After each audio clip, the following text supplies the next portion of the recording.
mungkin saya sedikit juga ada agresif seperti itu. Saya sambutan, diminta sambutan karena ketua PCM itu salah satu tugasnya yang terbesar adalah sambutan. Jadi di mana-mana diminta sambutan. Nah, acara itu acara penting, tingkatnya udah tinggi, ya, yang datang banyak, orang penting semua. Lah yang baca Al-Quran itu kok salah gitu. Bacaannya Al-Quran salah lumayan fatal, karena baca Al-Quran itu salah sedikit atau berganti sedikit kan maknanya beda. Kata Ustadz Hirman kan seperti itu. Jadi misalnya, apalagi misalnya panjang pendeknya itu akan mengubah, ya. Misalnya di surat Ad-Duha itu ada. Tapi intinya seperti ini. Saya kemudian pada waktu sambutan itu kan biasa lugas gitu. Biasa menyampaikan apa adanya, biasa jujur gitu. Nah di sambutan itu di depan banyak orang gini saya sampaikan, mohon maaf ini masukan, tadi bacaan Al-Qur'annya kurang sedikit saja, ada yang salah gitu. Ya ada yang salah, harusnya dibaca ini kok dibaca itu gitu. Nah setelah acara saya ditemui oleh penggedenya, disampaikan bahwa Pak Muhaimin tidak seperti itu, nggak boleh, itu nanti membuat down anak atau petugas yang membaca Al-Quran tadi. Saya makdek gitu ya, karena oh berarti ini saya sebetulnya jujur ya, pengen biar dia yang membaca itu, beliau yang baca itu menjadi baik, tapi disampaikan di depan umum itu ternyata tidak baik. Ya saya astagfirullah, saya minta maaf ya, saya mengaku salah gitu ya. Mungkin biasa menyampaikan begitu dia. Kalau saya rapat itu pimpinan cabang itu ya saya sampaikan, dengan seperti ini ya nggak boleh, salah ini. Nah kalau nggak seperti itu nanti organisasi bagaimana gitu. Ya saya sampaikan seperti itu. Nah ini agresif ini mengatakan apa adanya tapi menyakitkan, diantaranya seperti itu. Nah yang kedua adalah asertif. Asertif itu berusaha mengkomunikasikan apapun dengan hati yang lapang, dengan ucapan yang baik. Ya misalnya di rumah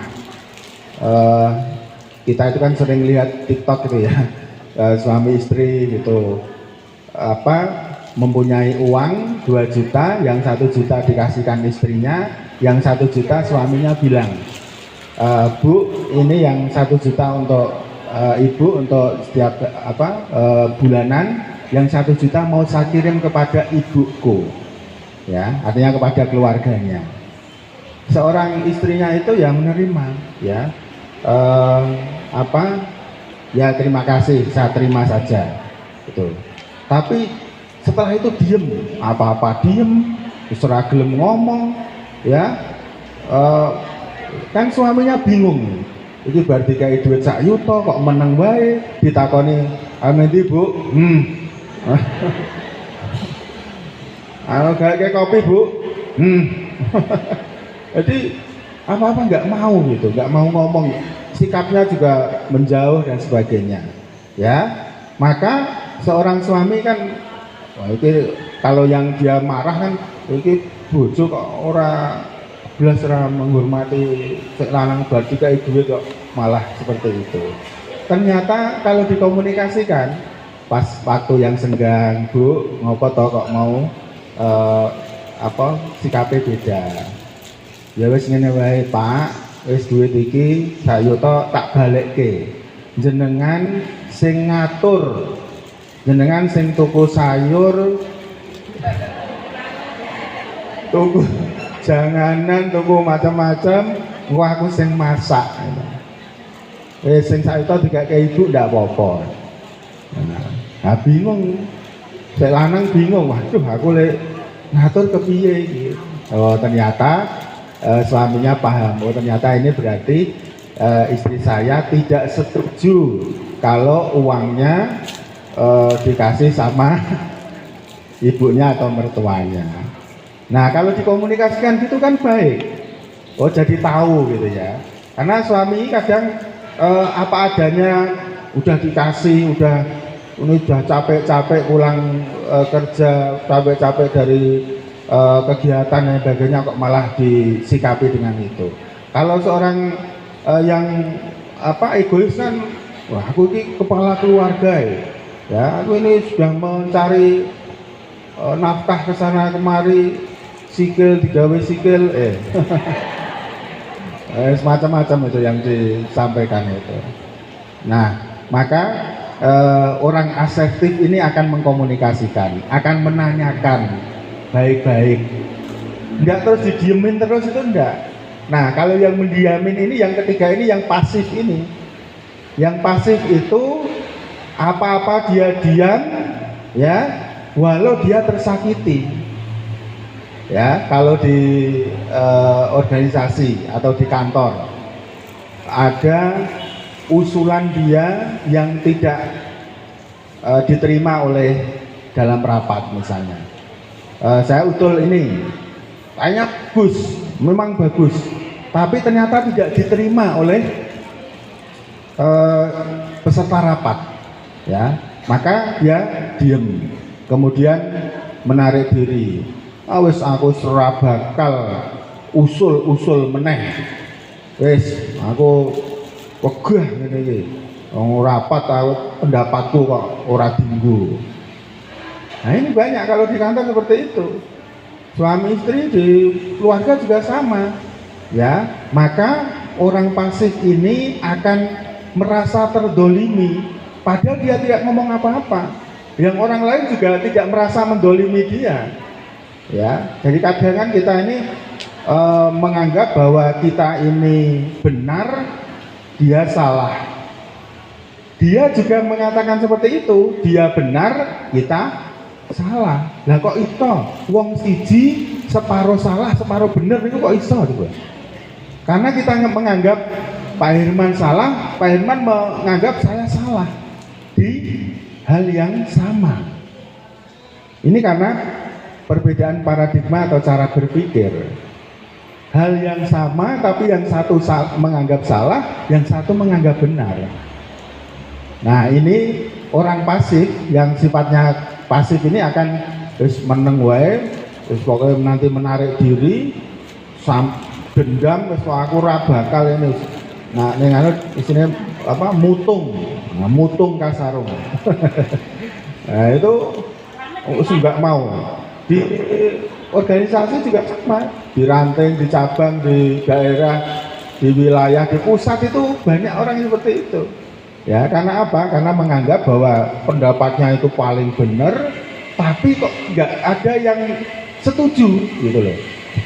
Di keluarga juga gitu lah, yang aku sesok ngajak piknik itu ya bener, ben seneng, ben fresh, refreshing gitu. Tapi kok orang setuju, soalnya orang ada duit orang ada duit ada piknik gitu misalnya ya. Karena pendapat ini adalah relatif, seperti ketika Bapak Ibu memutuskan untuk menerima pasangannya, Bapak menerima Ibu sebagai pasangannya, Ibu menerima Bapak sebagai pasangannya, itu adalah yang terbaik ya. Padahal itu relatif. Menurut saya Pak Herman ini gantengnya sak pole ya. Pak Jum menurut Bu Jum ini terus paling enggak. Tapi menurut orang lain sami mboten. Mboten kabeh kok niki. Berarti Pak Jum karo Pak Herman elek gitu. Iya. Pasangannya niku namanya relatif. Orang kita itu diciptakan Allah itu masya Allah gitu. Yang sak ruangan ini wajahnya ora sing padha kok. Nah gitu, wajah nggak sama, hidungnya nggak sama, rambutnya coba memang buka rambutnya nggak sama, sama-sama hitam tapi ada yang mungkin ubanan satu, ubanan ada yang banyak, ada yang tidak ubanan, ada yang lebat, ada yang pendek, ya, ada yang macam-macam. Itu baru satu saja rambut, belum tangan, ya, belum driji, belum kuku, ya, belum semuanya ini diciptakan Allah ini memang berbeda. Maka kuasanya Allah itu sangat-sangat luar biasa. Kok bisa, ya, berjuta orang, ya, ini kok bisa berbeda penciptaannya. Nah, jenengan ten Papua, beda meneh malah. Nah, niku. Tapi kula pernah ten Pulau Serui, ditugasi Kemendikbud untuk monitoring ke sana. Niku begitu saya sampai disambut tarian-tarian Papua itu, saya itu nggak menikmati tariannya, tapi saya lihat orangnya podo kabeh, ireng-ireng, rambutnya kruwel-kruwel kabeh, iki sing kepala sekolah sing endi gitu ya. Saya ini gurunya mana, anak-anaknya juga sama semua itu, tapi berbeda tetap, ya, sama-sama di pesawat itu saya juga lihat, iki jane wongnya kok do kembar apa piye to kok aneh, tapi ternyata berbeda. Allah Maha Kuasa. Belum lagi nanti ke Aceh, belum lagi ke Jakarta, ketemu banyak orang yang berbeda-beda. Dengan di stasiun, di bandara, di terminal itu menghadapi, melihat orang-orang yang berbeda. Nah, kita tarik ke keluarga, kita mempunyai keluarga kecil, sangat-sangat memungkinkan atau malah bahkan pasti semuanya berbeda. Anaknya 2 pasti berbeda. Walaupun kembar itu juga tetap berbeda, ya, beda keinginannya, beda sifatnya, ya, dan sebagainya. Itu yang perlu kita pahami, karena tidak mungkin kita memaksakan sifat kita ke orang lain, ya. Kadang kan, iki lho, kaya ibu, iki lho kaya bapak, ya, wah, nak, anu ki ora tau ngono iki, wis aku iki paling apik dhewe. Jadi menganggap dirinya baik, padahal menurut orang lain tidak. Ini artinya, Bapak Ibu, mari kita pahami bahwa Allah menciptakan kita ini memang berbeda, ya, berbeda. Jadi kalau beda pendapat, beda pendapatan, ya itu perlu dipahami. Memang Allah itu sudah menggariskan seperti itu. Ya, jadi ada 3 pola ini. Nah, kemudian bagaimana biar komunikasi ini baik, ya? Kalau di dalam istilah psikologi itu ya, komunikasi yang sehat, ya. Komunikasi yang sehat ini ada qaulan ma'rufah, perkataan yang baik, perkataan yang menyenangkan, perkataan yang menenteramkan, itu yang menjadikan komunikasi menjadi baik, ya. Jadi pembicaraan jangan diawali dengan emosi, ya. Jadi begitu pasangannya atau anaknya atau orang tuanya datang karena pikirannya sudah ini, misalnya ada barang yang rusak di rumah, oh ini mesti bapaknya apa ibunya, karena pergi ditunggu kedatangannya mulai dari siang sampai sore, nanti teko langsung diunek-unekkan. Wah, siap-siap pokoknya begitu sampai, Pak, jenengan yang saya anu. Nah, langsung menuduh itu. Di dalam hatinya sudah ada kenegatifan. Maka pembicaraan yang dimulai dari itu tidak akan bisa bagus. Maka kita awali dengan qaulan ma'rufah, kita reda dulu. Ya, cara berkomunikasi tidak langsung menyatakan mesti jenengan, mesti tadi lupa ini lupa itu dan sebagainya. Wong jenenge wong lali kok ya. Wong lali itu ora ono hukume kok. Ya. Karena akibat dari orang lupa itu sebetulnya ya luar biasa. Karena lupa bisa kebakaran, karena lupa bisa barangnya hilang, karena lupa apa-apa nentek, itu. Jadi saya punya teman itu kalau masalah HP itu mesti lupa. Mosok setiap hari HP ini sok carry ning omah. Jadi setiap hari mesti minjam HP temennya. Nah temennya kan sampai bingung. Ini jane lupa apa sengaja katanya. Kok setiap hari seperti itu. Ya kalau pergi kemana-kemana itu, yo bilang aja kok yo lali terus. Ya ada dompet, ada apa-apa itu lupa terus itu.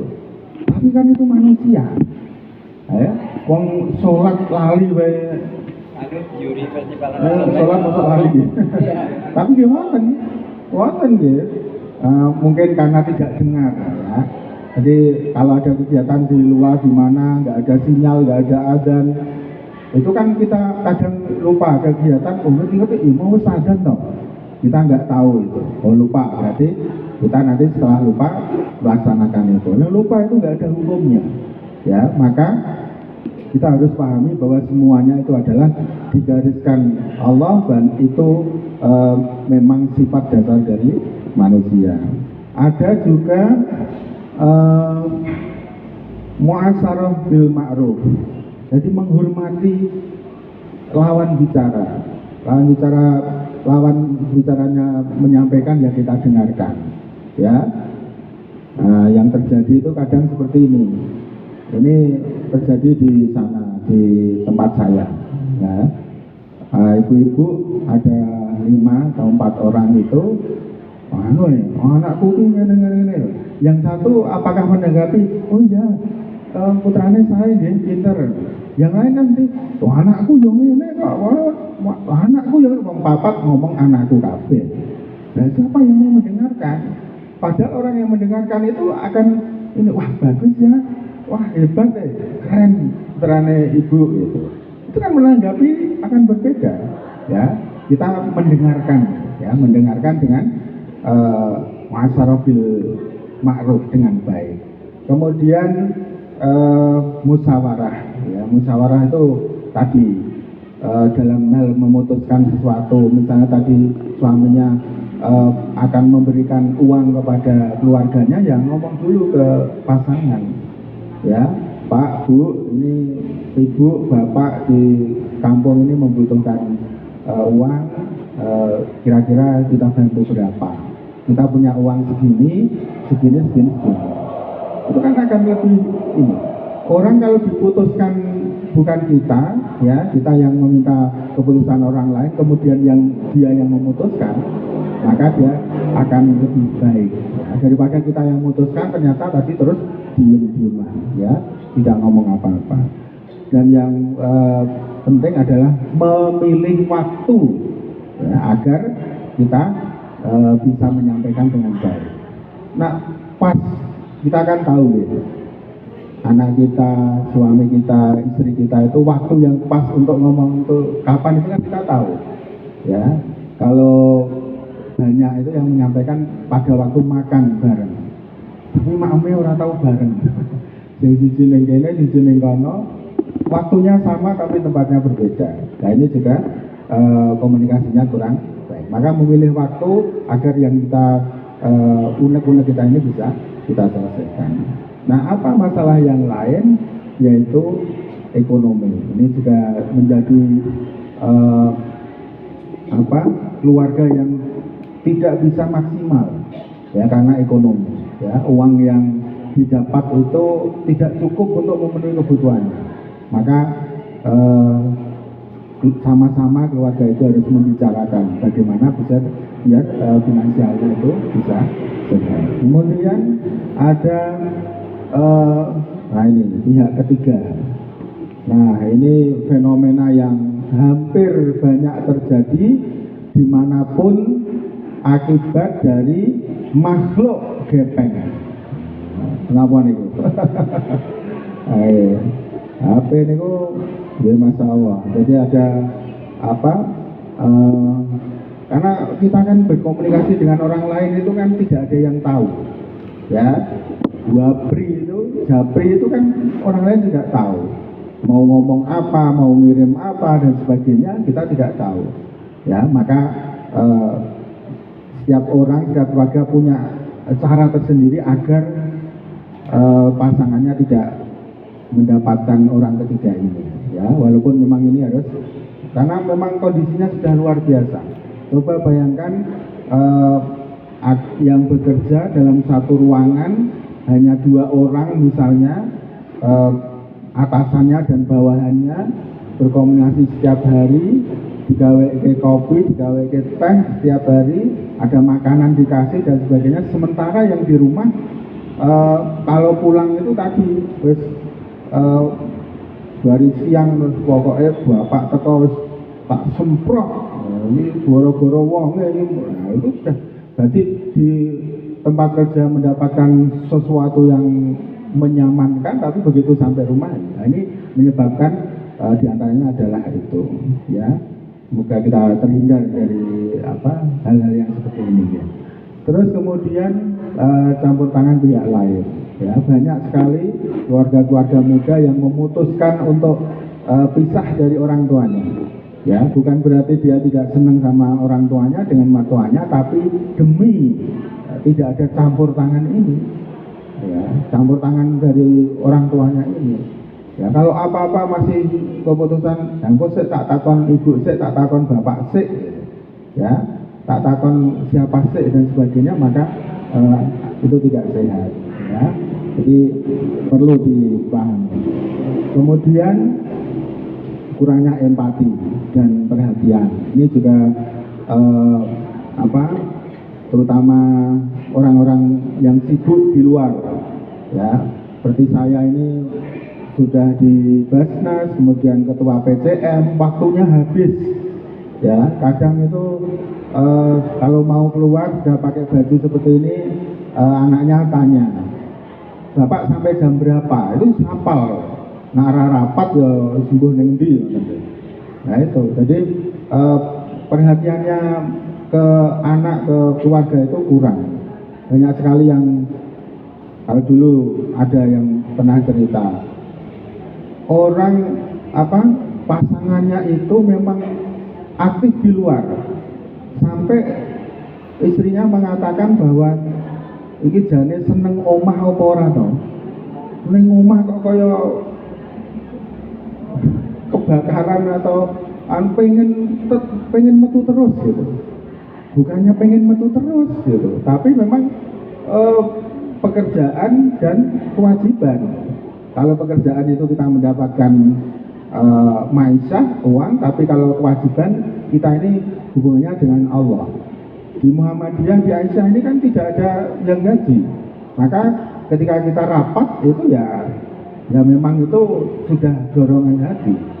Nah kalau rapat kok diomongin, wijane omahnya didol wae apa ya, orang seneng omah itu loh, baru di rumah sebentar sudah pergi, di rumah sebentar sudah. Itu dulu yang pernah lah, tapi karena kita komunikasi dengan baik, maka ada pemahaman yang sama, terutama para aktivis di Muhammadiyah atau di Aisyah ini harus pemahaman yang sama, ya. Anaknya juga harus paham bahwa bapak ini memperjuangkan sesuatu yang mulia. Ini harus dipahami. Kalau tidak ya jangan sampai ada sebuah keluarga ketemu dengan keluarga lain, ya, mungkin pada waktu yang lain temannya itu mengatakan, ayo nih maem sing okeh ben kaya bapakmu, ya, pinter, jabatannya bagus, pekerjaannya bagus, terus tekan tinggi, ya. Apa jawaban anaknya? Wegah kaya bapak, ra tau ning omah. Pripun ngoten itu. Ya, ini serba salah kalau kita bisa tidak bisa mengontrol, tidak bisa mengkomunikasikan, ya. Ya anake we ngomong ngono lho kepiye gitu. Padahal dulu pada waktu jadi kepala sekolah apalagi itu juga pernah di rumah memang. Pagi utuk-utuk jam 6 harus berangkat, pulangnya jam 6, ya, sore, malam itu nanti rapat ranting, rapat cabang gitu. Maka kalau tidak komunikasi dengan baik, maka ya yang diharapkan kan kebersamaan dan sebagainya, maka harus ada quality time, ya. Baik, itu masalah-masalahnya. Bagaimana Islam memberikan gambaran tentang ini? Ya, maka dalam Al-Quran, ya Allah berfirman, ini sudah hafal semua, ada di undangan pernikahan, gitu. Ar-Rum ayat 21 ini, ya. Wa min ayatihi an khalaqalakum min anfusikum azwajan litaskunu ilaiha wa ja'ala bainakum mawaddatan wa rahmah inna fi dzalika laayatil liqaumi yatafakkarun. Ya, ini ayat menikah. Jadi kalau mau menikah harus hafal ini, kan. Jadi di ayat ini disampaikan Allah menciptakan pasangan-pasangan, ya. Ya, jadi keluarga yang tadi berbeda, laki-laki perempuan yang berbeda itu pasangan, agar apa? Ya, agar ya litaskunu ilaiha, agar tenang, ya, agar bisa cenderung, ya. Jadi tadi saya sampaikan, tenang itu kalau sudah memang disatukan dengan pernikahan, maka dia tenang, sudah nggak mau yang lain, ya, karena sudah tenang. Apapun itu kan sudah pilihan kita sendiri, ya. Maka kalau tidak ada yang alasan syar'i yang sangat kuat, maka tetap harus dipertahankan. Tapi kalau sudah alasan syar'i seperti tadi, nak misalnya di KDRT sampai seperti itu kok ya isih bertahan, ya itu uang apa malaikat gitu. Ya, jadi sing siji uang apa malaikat, sing siji uang apa setan. Jadi yang satu begitu kok ya masih bertahan. Apa dia memang saking apike atau memang dalam kondisi bagaimana yang kan ada Gen Z itu kalau sudah janji, saya janji sehidup semati, ya, saya hidup dia mati. Atau saya mati dia hidup. Jadi memegang itu, ya, maka harus dikembalikan ke syar'inya, syariatnya, bahwa harus apa, memahami bahwa diciptakan berpasangannya adalah litaskunu ilaiha, agar sakinah, ya, dan waja'ala bainakum mawaddah, ya, warahmah. Mawaddah itu cinta kasih, ini di sini, ya. Mawaddah itu cinta yang aktif, tapi cinta tapi masih ada syarat. Saya mau dengan Anda, dengan jenengan, tapi syaratnya ya ekonominya harus baik, nanti sama ini dengan ini ada syaratnya banyak, ya. Jadi kalau saya berbuat baik, maka Anda harus berbuat baik, itu syaratnya. Nah, kalau sudah rahmah, ya, rahmah ini sudah berbeda. Welas asih, kasih sayang yang tanpa syarat, ya, yang tanpa syarat. Kalau saya menyayangi, berbuat baik, saya tidak mengharap perbuatan baik dari orang lain, itu rahmah.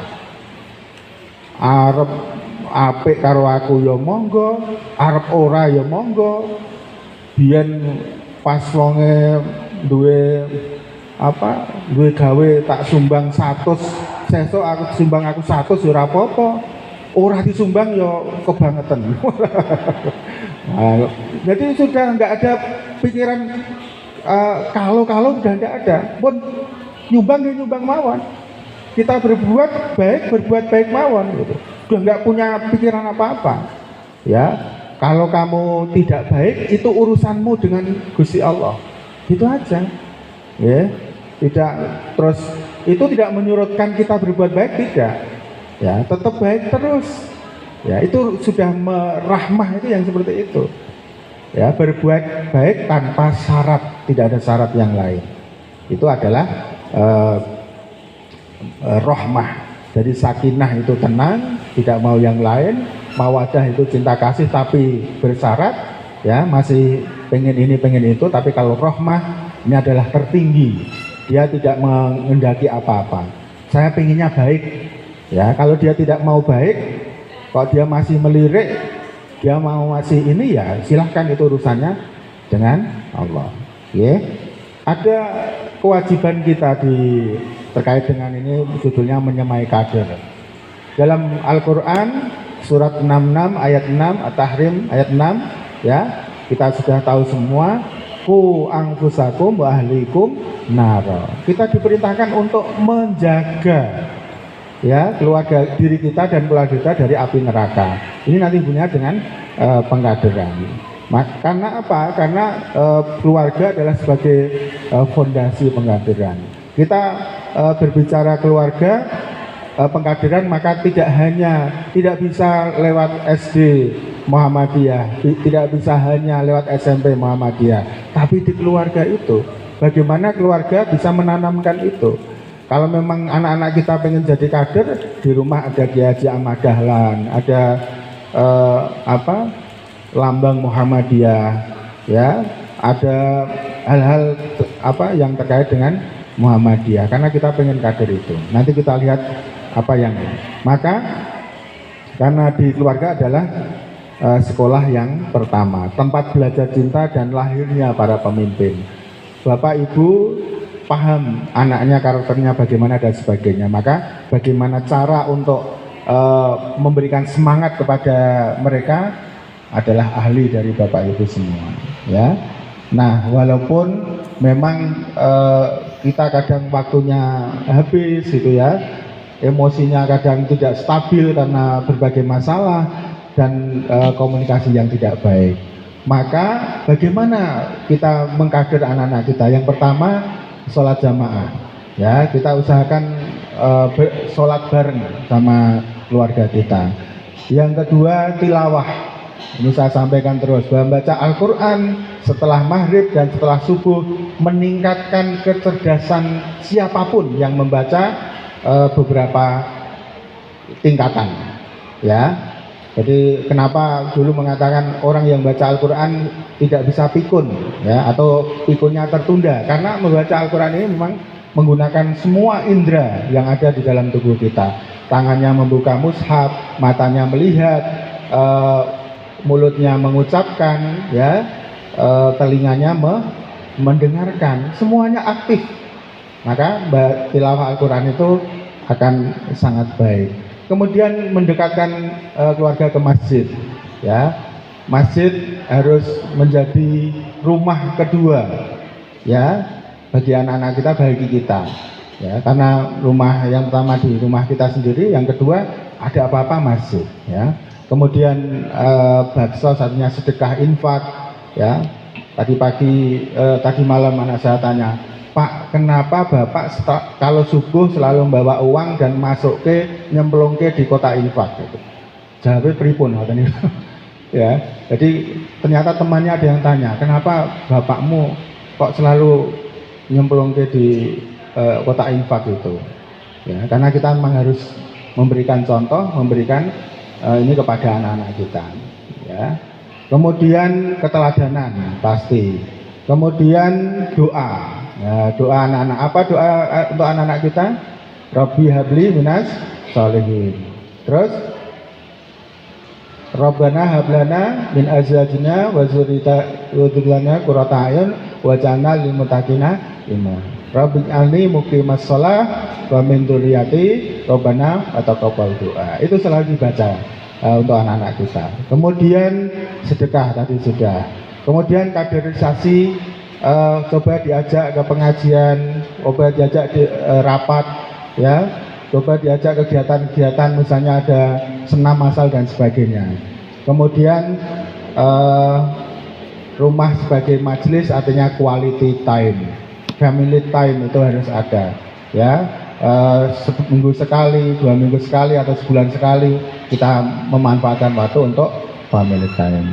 Jadi saya kira itu Bapak Ibu, waktunya lebih, mohon maaf banyak kesalahan, semoga bermanfaat, semoga Bapak Ibu semuanya sehat walafiat, selalu mendapatkan jalan terbaik dari masalah-masalah kita, diberikan rezeki yang halal, yang thayyib, yang banyak, yang bisa digunakan untuk ziarah ke Makkah dan Madinah, dan semoga kita nanti husnul khotimah. Amin amin. Nasrun minallah fatun qarib wa basyiril mu'minin. Assalamualaikum warahmatullahi wabarakatuh.